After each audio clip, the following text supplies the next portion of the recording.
If you've been living under a rock for the last few years, you might be unfamiliar with the fact that Activision Blizzard hasn't maintained the best reputation with the public. Didn't know that, did you, baby? Now I do. Between Diablo Immortal's release, which despite being free to play, has still managed to gross about $100 million in just 2 months.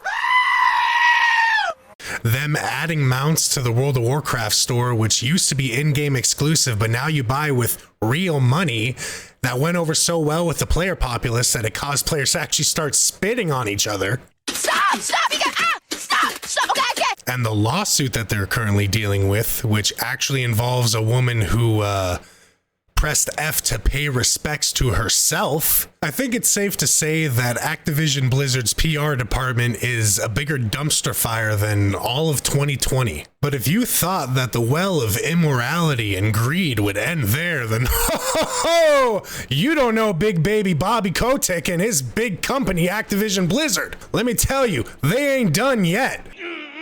No. You see, Bobby Kotick knows that his time is coming to an end. He knows that the buyout from Microsoft will be coming soon, and he will be getting the biggest payout in history to simply go away. And Bobby knows that his time for making money with this big company, Activision Blizzard, is surely coming to an end. And Bobby doesn't want that to come to an end, at least not yet. So he's going to drain as much money from your wallet as he can, because he needs another yacht, and another car, and another house, and another whatever. I couldn't help but buy it. And I'm aware that in reality, it's not just Bobby Kotick. It's actually all of the shareholders at Activision Blizzard. Basically, the whole higher up trickling all the way down. You know what trickles downhill, right? It ain't chocolate. It's chocolate. This is doo-doo, baby. I said, ah! But, you know, we all like to pick on Bobby because, I mean, look at that face. I mean, seriously. It's a face that says, I used to be a Keebler elf. So if you're curious what it is I'm talking about today, allow me to show you. So I've been known to play a little bit of Overwatch from time to time. This screen might look a little familiar to you if you've done the same. And I was booting up the screen, I was going to play some Overwatch, and I noticed, hey, I got a Overwatch 2 Reinhardt premium statue. Cool. I mean, Reinhardt's one of my favorite characters in the game because he's one of the best characters in the game, and he's one of the coolest, and he's awesome, and he's German. That has nothing to do with it.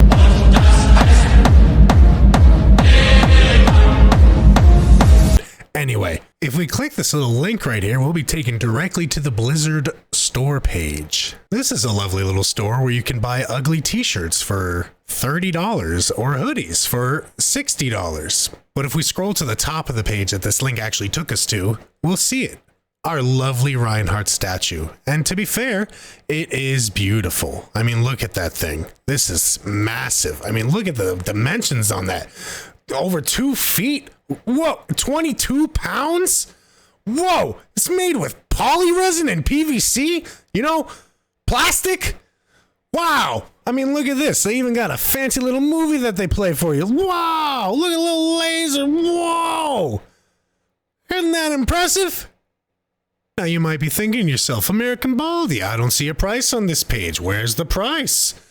I'll show you the price. $1,100. Spread your wallets open, boys. We did it. I mean, seriously, I know that inflation is real and the price of everything has gone up. And, you know, this is a premium collectible, but $1,100. I think it's a little bit much to ask of people given that the country's economy is on fire and about to crash into the ground. But this is also completely in line with everything we've been seeing.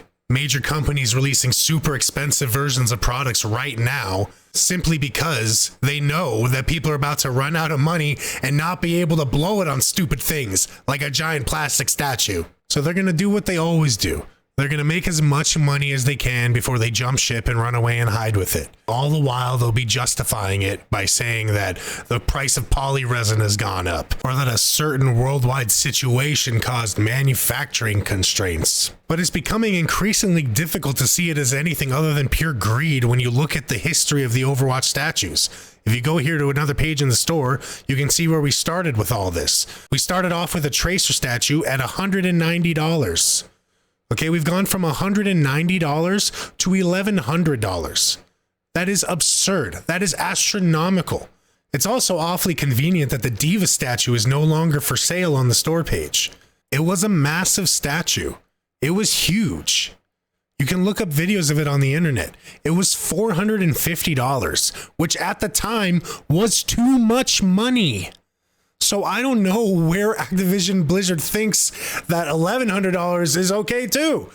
I guess because people bought it and it sold out. Because as much as people complain about voting with their wallet and these companies charging too much for things, they're still going to just throw their money at the company. Shut up and take my money. It's becoming increasingly clear that things are never going to get better. I mean, this is reeks of cash grab, you know what I mean?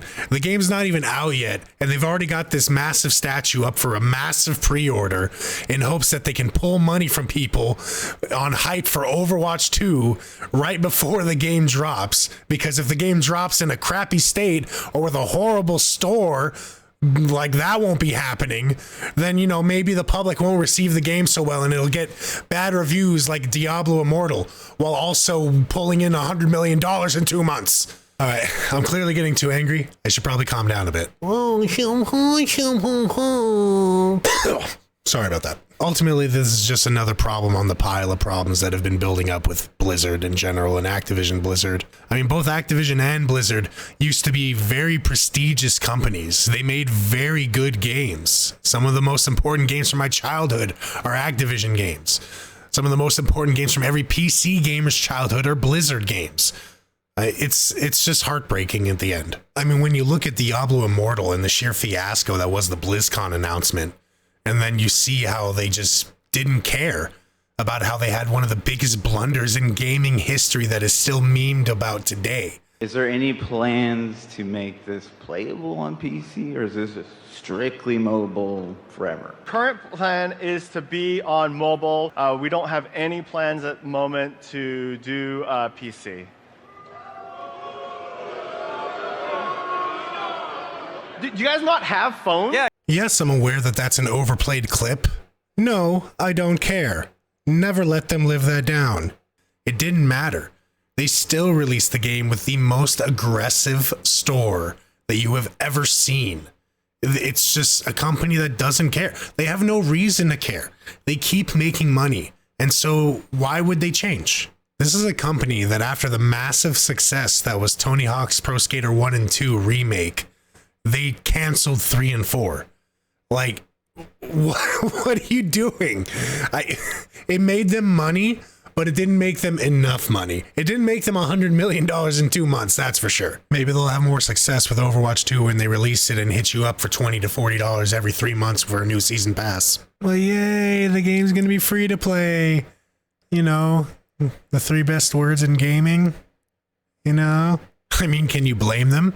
Your $60 up front wasn't enough money for them. Okay, so they need to charge you another $5 for horse armor, another $20 for a season pass, and the game is $70 now. I'm really worried for Overwatch 2. I really am. You know, you're going to have season pass and free-to-play monetization, and then they got this new mythic armor, which is going to be piecemeal sold to you. Who knows how much that's going to end up costing people in the end. Ugh. This is why I still play retro games. You can see plenty on the wall back there.